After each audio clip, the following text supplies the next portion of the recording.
السلام علیکم ورحمۃ اللہ وبرکاتہ۔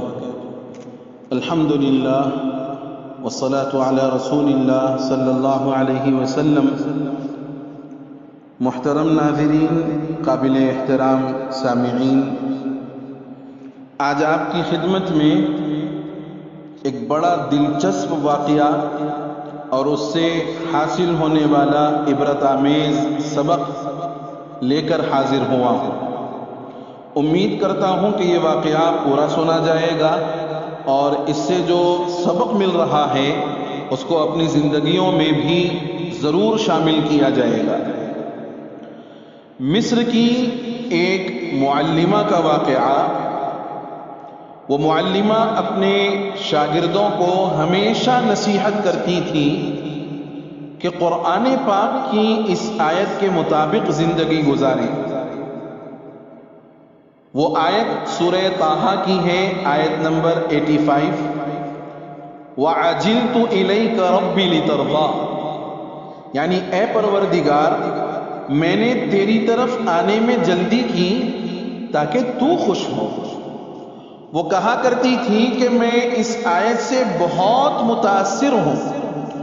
جب بھی میں اذان کی آواز سنتی ہوں اور اگر میں کسی بھی کام میں مصروف ہوں، میں اپنے آپ کو یہ آیت یاد دلاتی ہوں اور سب کچھ چھوڑ کر نماز ادا کرنے کھڑی ہو جاتی ہوں۔ رات کو 2 بجے جب تہجد کا الارم بجتا ہے اور میں گہری نیند میں مزید سونا چاہتی ہوں تو یہ آیت مجھے یاد آتی ہے اور مجھے جگاتی ہے۔ اس خاتون کے شوہر کی عادت تھی کہ وہ کام سے واپس گھر آتے وقت وہ اسے فون پر کھانے کے متعلق ہدایات دیتا تاکہ اس کے گھر پہنچنے پر گرما گرم کھانا تیار ملے اور وہ کھانا کھا کر سو جائے۔ ایک دن اس نے فون پر محشی کھانے کی فرمائش کی۔ محشی انگور کے پتوں میں چاول بھرے جاتے ہیں اور پھر ان کو ہلکی آگ پر پکنے رکھا جاتا ہے۔ بہت وقت طلب ڈش ہے۔ اتنی دیر میں اذان کی آواز سنائی دی تو اس کے صرف 3 رولز رہ گئے تھے جن کے بھرنے میں زیادہ سے زیادہ 5 منٹ لگتے۔ توجہ دیں، بالخصوص ہماری مائیں اور بہنیں، کہ اس کے صرف 3 رولز رہ گئے تھے جن کے بھرنے میں زیادہ سے زیادہ 5 منٹ لگتے، لیکن اس نے حسب عادت سب کام چھوڑے اور نماز ادا کرنے کھڑی ہو گئی۔ اس خاتون کا شوہر اسے بار بار فون کرتا رہا لیکن کوئی جواب موصول نہیں ہوا۔ جب وہ گھر پہنچا تو اس نے دیکھا کہ اس کی بیوی سجدے میں ہے اور کھانا ابھی تک تیار نہیں ہے۔ اس نے دیکھا کہ صرف 3 رولز بھرنے رہ گئے ہیں تو اسے شدید غصہ آیا اور اسی غصے کے عالم میں اس نے اپنی بیوی کو ڈانٹنا شروع کر دیا۔ تم اپنا کام ختم کر کے دیگچی چولہے پر رکھ کر بھی نماز ادا کر سکتی تھی۔ 3 رولز بنانے میں کتنی دیر لگتی ہے؟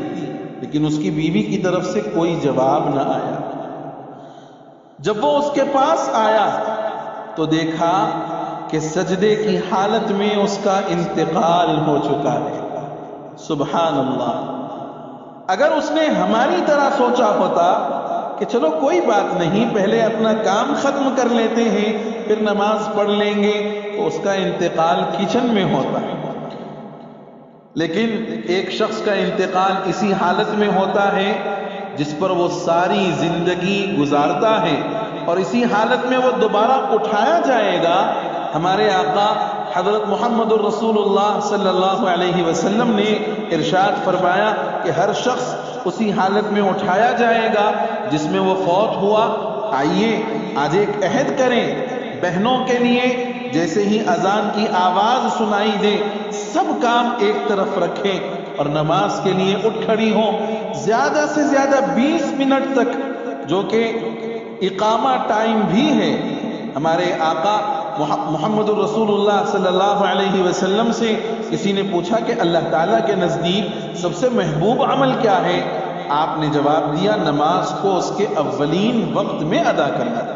بھائیوں کے لیے جیسے ہی آپ اذان کی آواز سنیں، فوراً وضو کریں اور مسجد چلے جائیں، اپنے آپ کو یہ آیت بار بار یاد دلاتے رہیں، وَعَجِلْتُ إِلَيْكَ رَبِّ لِتَرْضَىٰ، یعنی اے پروردگار میں نے تیری طرف آنے میں جلدی کی تاکہ تو راضی ہو جائے، تاکہ تو خوش ہو جائے۔ آج ہمیں اپنا جائزہ لینے کی ضرورت ہے کہ ہمارے پاس گھروں میں اذان کی آواز آتی ہے اور اگر ٹی وی چل رہا ہے تو ہم بحیثیت مسلمان، اللہ ہمارے حال پر رحم فرما دے، ہم اس ٹی وی کو بند نہیں کرتے بلکہ اس کا والیوم کم کر دیتے ہیں کہ چاہے آواز نہ ہمارے کان میں پہنچے لیکن وہ فلم اسکرین پر جو چلنے والی فلم ہے یا سیریل ہے وہ اب ہم اپنی آنکھوں سے دیکھتے رہیں۔ میرے بھائیوں، غور کرنے کی ضرورت ہے، میری ماؤں اور بہنوں توجہ کی ضرورت ہے کہ ہم کس کام کے لیے پیدا ہوئے ہیں